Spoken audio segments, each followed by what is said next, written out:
Hello friends, I am Raghava from Microsolution at Chennai. இந்த laptop i3 laptop 12th generation latest, இன்னும் வாரண்டியோடு இருக்குது. Up to 2025 December வரையும் warranty இருக்குது. Make பார்த்திங்கன்னா Infinix. இந்த மாடல் வந்து மார்க்கெட்டில் இப்போது புதுசாக லான்ச் பண்ணியிருக்காங்க. ரொம்ப நல்லா இருக்குது. ஸ்க்ரீனோட சைஸ் பார்த்திங்கன்னா 14 inch.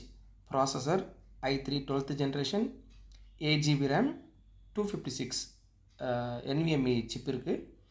ரொம்ப நல்லாயிருக்கு, ஸ்லீக்காக இருக்குது, லைட் யூஸ்டு, லுக்கும் நல்லாயிருக்கு, கலரும் வந்து ரொம்ப அட்ராக்டிவாக இருக்குது, ஃபேன்சி கலரு. இதனுடைய பேட்ரி பேக்கப் அதிகபட்சம் ஒரு 3 மணி நேரம் வருது. இதில் வெப் கேமரா இருக்குது, ப்ளூடூத் இருக்குது, ஒய்ஃபை இருக்குது. ரொம்ப பேட்ரி பேக்கப் ரொம்ப எக்ஸலண்ட்டாக இருக்குது. இதை எடுக்கிறவங்க ட்ராவலில் போகிறவங்களுக்கு ரொம்ப கன்வீனியாக இருக்கும். ஏன்னா அவ்வளோ நேரம் பேட்ரி பேக்கப் வரும். நல்ல கண்டிஷனில் இருக்குது. தேவைப்படுறவங்க என்னுடைய நம்பர் கால் பண்ணுங்கள். என் நம்பர் வந்து 9941 004353. Thank you friends.